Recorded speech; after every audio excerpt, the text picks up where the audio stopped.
about the sentiment and the slowdown. Do you think we are on track to achieve a 5 trillion economy by 2024, as the Prime Minister had dreamt and this country dreams?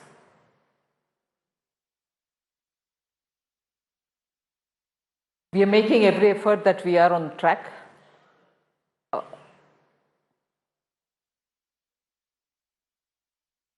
Yes, ma'am. We can hear you. I'm constantly, yes, I'm in constant touch with the industry. There's a lot of echo in my voice. Okay, we'll just sort out that audio echo. Can we just sort out the audio, please? So I'm in touch with all the industry and also various sectors which are seeking our intervention if they need. With that, which is being constantly attended to, I expect we'll be on track for the $5 trillion economy. Ms. Sitharaman, we've been looking at the GDP numbers. The GDP numbers are somewhere around 4.5%. If we have to achieve 5 trillion by 2024, it means in the remaining 4 years, we need to grow at around 14.5%. Is that something that's doable in the present scenario that we are looking at in the Indian economy? Well, I'm not going to be engaging in numbers, not because I want to escape an answer, but clearly my effort at this time, when I'm positioning India in a background of the challenges which are being felt, I need to attend to the challenges and redress any difficulties. So I'm looking at it in that way rather than looking at what would it be for the next year? Is it this figure or that figure? So specifically to your question, I'm not going to be placing our numbers today as opposed to what it should be. I try to put my effort towards moving it to that number which you want India to grow in, which is probably the reality. But I'll have to only keep focusing my attention to moving towards achieving the target. Ma'am, Nirmala Sitharaman, you have announced several measures in the recent past to kickstart the economy, whether it's the cut in corporate taxes, whether it's the addressing of the problems in the real estate segment, the home buyer segment, the completion of units that are somewhere hanging in between. The question many people ask is that, are there any other measures that you can take in terms of the stimulus, given the situation on the fiscal deficit side? Do you have the fiscal room? And given the fact that GST collections have been somewhat of a worry, as we've been reading in the reports that have come out recently. First, on the GST collections, I'm making sure that I'm working together with the states, and many states, I must put it on record here because you have an audience before you who are from all parts of the country, I presume, and are also who are keen to know how we are going to boost our GST revenues. I'm working with so many different states, each one of whom have taken a lot of effort in wanting to boost from their end, put the effort from their end to improve on the GST collections. So many of those efforts which the states themselves are doing, I really appreciate and put on record my sense of gratitude to them, because in the collective interest of cooperative federalism, many of the states are really pushing it from their end too. So I guess with their efforts and also with the efforts of the center and all the revenue department officials who I'm closely following with, on the various steps that they are taking, I am able to see that the prospects of improving the GST collections are likely to go up, and therefore I hope that that would itself address the immediate question of GST revenues. And that effort I shall keep continuing to do. That is one side of the question that you had asked. But on the other, I'm also making sure that the stimulus, particularly aiming at improving consumption and also aiming at having money in the hands of the people.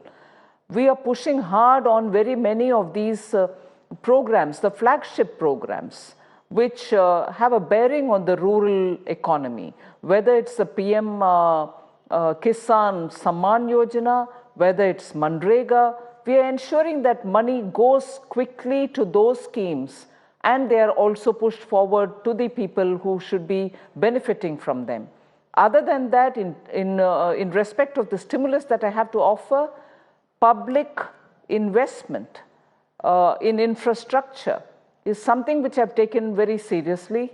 I'm making sure that I front load as much as possible of the amount which is dedicated for infrastructure building from the public treasuries. I have made sure that the pipeline of projects is ready, and we are making sure that sooner some of them will be actually receiving the funds for it. And that is within the first 6 months of this government, that is. And the last point on consumption, putting money in the hands of people and ensuring that money should reach people who have rendered services. I am sitting with the expenditure secretary and making sure that the government, if it owes any money for the goods and services it has received, particularly from the MSME sector, and so also the public sector undertakings, which have to pay money to these MSMEs for the services that they've received, is given a clear push so that we don't sit on others' monies.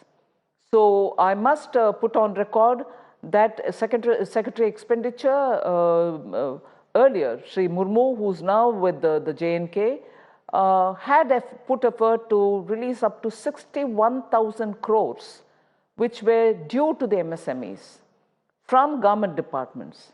Now I'm making sure no other amount is left behind, and the public sector enterprises also clear up their bills. So these are some specific efforts, but this is continuously ongoing. Ms. Sitharaman, let's look at the numbers of the GST collections. Your target was 6,63,000 for GST collections, and in the current financial year, in the first 8 months, we've clocked only 50% of those collections. As far as the compensation cess is concerned, 1,10,000 crore was the target, and we are sitting at about 64,500 crores. Do you think your meeting on the GST Council just 2 days from now is going to be looking at some radical steps? Are you going to look at the slabs? Are you going to look at the items that are being done? There is conversation, and I know you've said this in your statements earlier, that everywhere this conversation is going on except in your office. But the fact is, there is some sort of an anticipation in the market that the 5 and 12% slabs may go up to 8 and 18%. Is there something that you'd like to say on which direction this GST Council meeting is going to be taking? As regards the GST slabs and the rates, I don't think we have had enough discussion even within the ministry yet on these slabs and the rates. And therefore, like the way I mentioned earlier, this discussion is everywhere else rather than in my office. So I don't think I'm even talking about raising or rationalizing the slabs at all at this stage. But eventually sometime maybe the GST Council would want to talk about it, but I have not readied myself for this particular meeting on this particular issue. That is why I keep repeating that this is something which is a buzz everywhere, but not so much in my team. So that is one thing. Second thing is about the compensation. I want to repeat that the numbers that you've said is all that is factual. Yes, right. And I also admit that the payments which had to go on the compensation head has not been given for the two-month slots. And the collection is one of the reasons. And much before I go into that, the collection and the fall in the collection or not really growing in the numbers that it should grow in, have several reasons to it. We've given extension for filing of returns in some districts which were flood affected. And when I say some districts, you might say in a large country like this, do some districts matter? No, some districts which have huge potential have been affected because of floods, and we had to extend the dates. That is one reason. Second, of course, in certain sectors there have been challenges as a result of which consumption would have come down, and this is a consumption-based tax, and naturally the collection would be affected because of that. So there are several reasons, all of which have brought in one consequence, and that is the growth in the collection is not as much as we wanted it to be. So, Ms. Sitharaman, what would you say to states, especially those ruled by opposition parties, who have said that it is embarrassing for states to continue to ask the center to pay up the dues for the state, and they say this was a matter of their right, which was something that was promised when GST as a reform was first rolled in by your government in the last tenure, and now they're seeing this as reneging of the center's promise to the states? I fully appreciate that point, and I do not disagree with them. If they say that it is embarrassing, yes, it will be embarrassing, and I do not want them to feel embarrassed because it's not their fault, nor is it personally my fault. I'd rather give them yesterday than today. There are obviously reasons. I've elaborated on all this in the House, in the Parliament, in the Rajya Sabha. So it is certainly their right. I'm not denying that at all. At the same time, I'm also making clear to say I'm not reneging on that. States will be given. We are certainly not reneging on it. And we also want to appreciate the fact that we understand it will be difficult for the states. I'm not at all at disagreement, but it is a matter of fact. So, Ms. Nirmala Sitharaman, all those who today say that there are the three big reforms that your government undertook over the last 5.5 years. Reform number 1, DMO. Reform number 2, GST. Reform number 3, merger of banks, several public sector banks being merged under one head, at least 4 such heads coming up. Not any of these reforms really giving the dividends in terms of growth, expansion of the Indian economy as people would have expected. So would you say that these reforms have gone wrong, as many critics keep pointing out to you day after day? I don't agree at all on the conclusion that you've made that these reforms have not worked. These are major reforms because they have an impact on several layers within the economy. If demonetization had to suck out certain amount of monies which were not really, let us say, tax paid, it did achieve that. And it also sort of made sure that economy gets far more formalized. And these do have an impact when industries, small, big, medium, all of whom will have to adjust to the restructured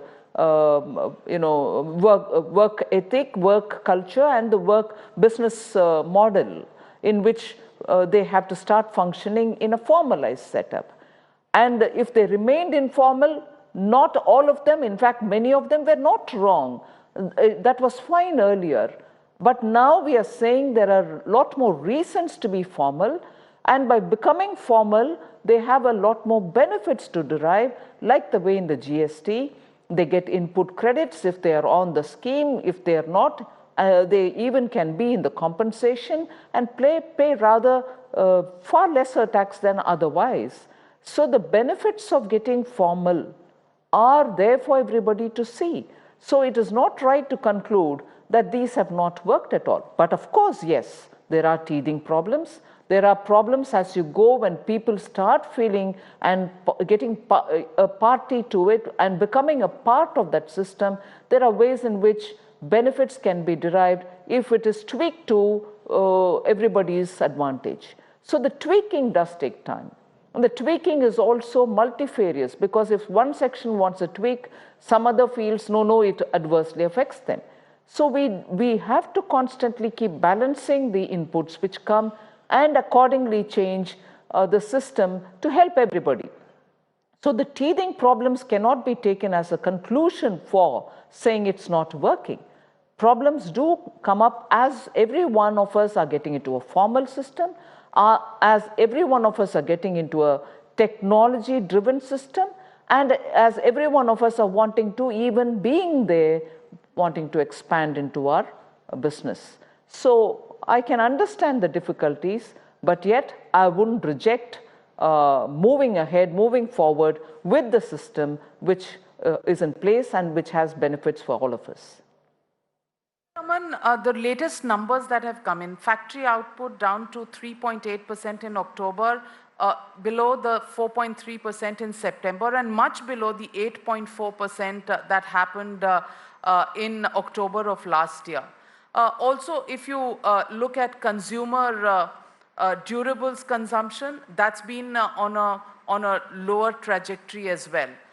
When are we going to see the reversal in these trends? Any estimates that the Finance Ministry has worked out on this? Are there any green shoots that are visible from your interactions as yet?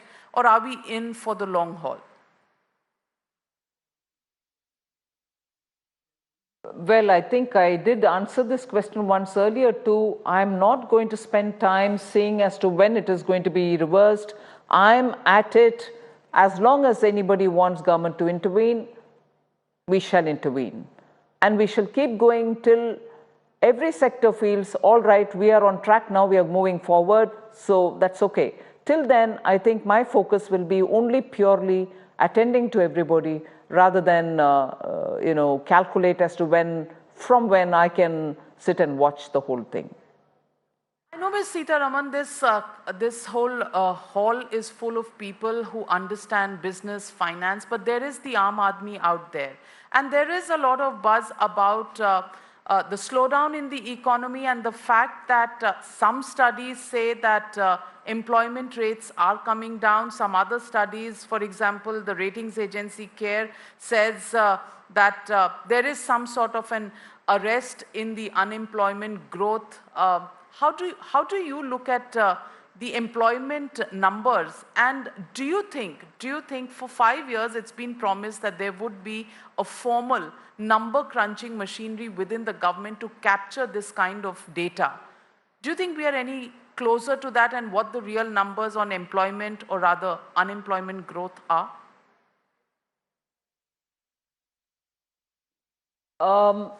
On the numbers, there's a lot of work going on, and I know the National Statistical Commission and also the Ministry of Statistics and Program Implementation are doing a lot of consultation, talk, and also getting inputs for the various numbers that the government produces, whether it is the GDP, whether it is the CPI, WPI, whether it is also looking at employment.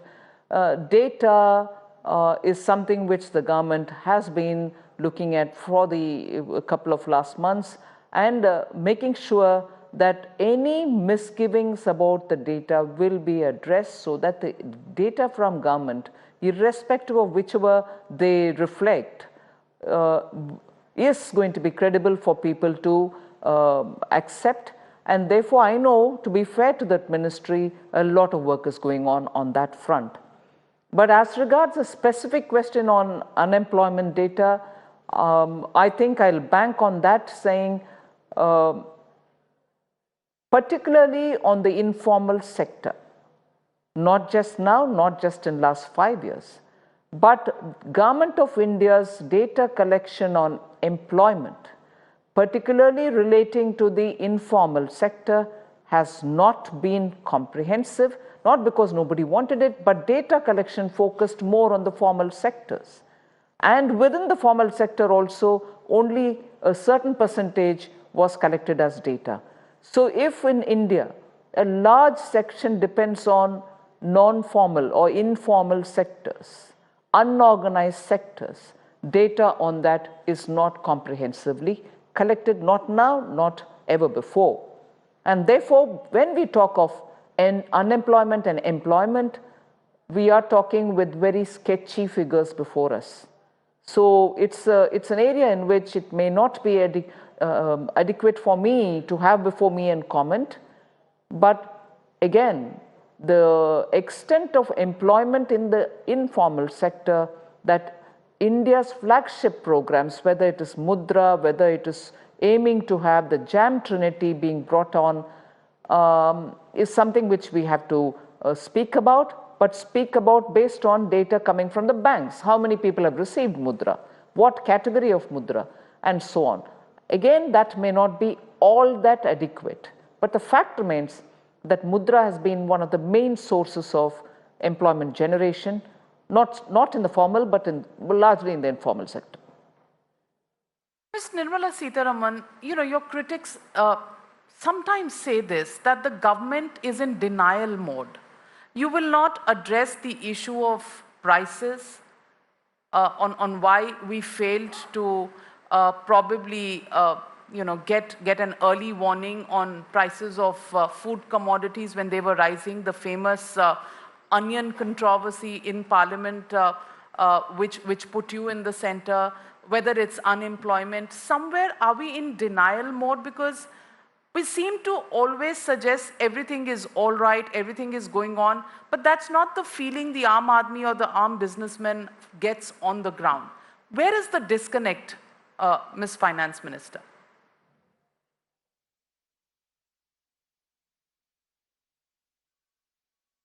If I'm addressing issues based on the inputs that I'm getting from the various sectors, is that denying that there exist challenges? If I'm not answering a question the way in which somebody wants me to answer, I have no disputes or contradictions if they want me to say I'm in denial. But I have my way of not just talking, but also addressing the challenges faced by the economy. So to then say you're in denial, well, this is a country which allows every one of us to speak, give our opinions, and I hear the opinions with great regard and respect, but that says it all. Ms. Sitharaman, the question of reforms, it's unfinished agenda, whether it is DEMO, GST, merger of banks, we've seen one side. The other side is, are we going to go ahead with land, labor reforms? Are we even thinking about bringing down the government's holding in public sector banks below the 50% level? You don't have to start disinvesting today, but is this something even on the agenda coming up, considering that you just kicked off your pre-budget consultations and internal meetings this morning?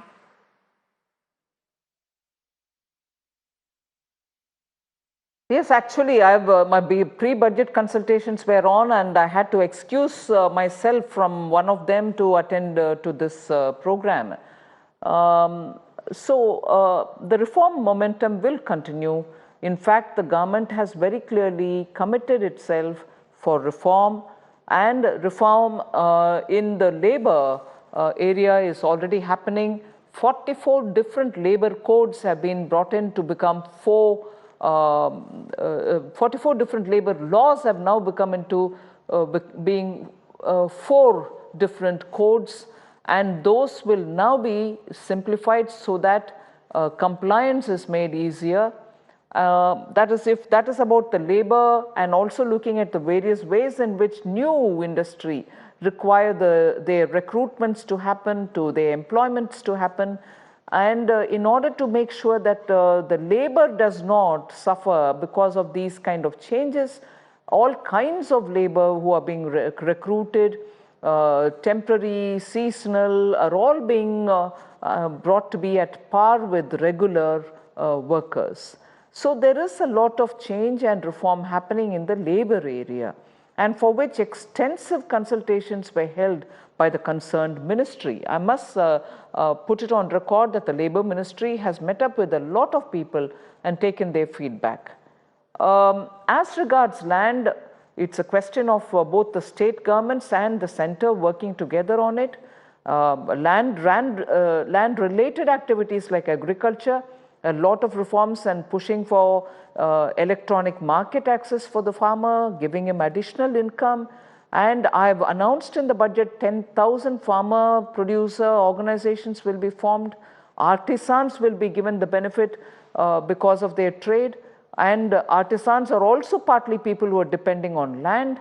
So yes, a lot of work is happening, but here I would want to underline, as I would underline in issues related to GST, both centre and states will have to work together.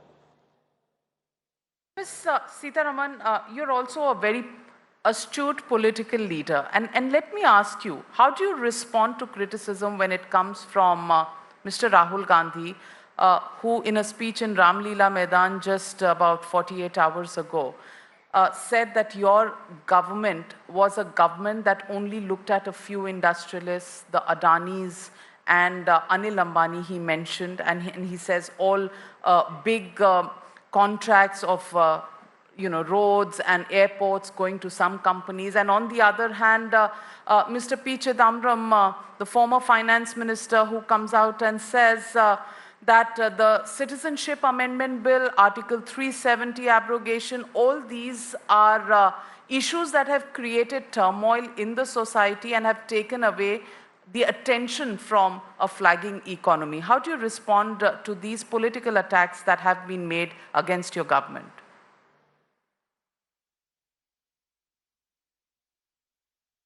Well, I suppose the charges of supporting a few industry leaders and not the common man, I think the one simple line of answer that I can give is, the people took a call in May 2019, and if that allegation had any merit in it, do you think that they would have voted in the way in which they voted for Prime Minister Modi all over again, with increasing numbers, for a party to come back without a break for the second term with a larger majority? Is that possible in a country like India? So the allegations which the Congress former president and now probably likely to become president again, Shri Rahul Gandhi has never had any resonance with the people of India. So that is political answer enough for him to realize that his baseless allegations don't find any space with the common Indian. And also about the way in which criticism is and allegation that you're splitting the country and other things are being leveled as regards the Citizenship Amendment Now Act passed in the Parliament, both houses of the Parliament, and on Article 370.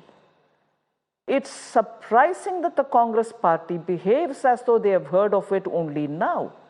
They have been part of our manifesto. We've done our election campaign on it. We've mobilized the public to vote for us on it. People have heard us speak about it, not just in the last election, but even the one before and for several years before that too.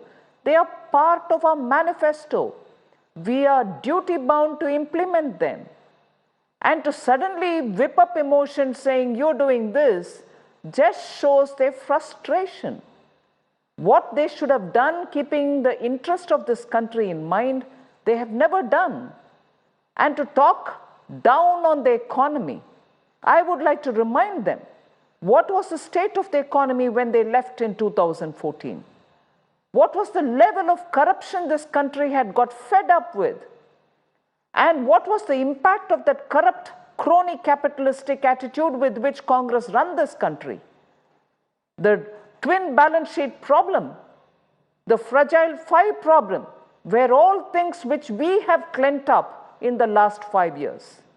And as a result, today the economy is just sort of looking at ways in which it can come out of that stress. And we are infusing not just confidence, but equity where it's needed, assistance where it is needed, and trying to get everybody on their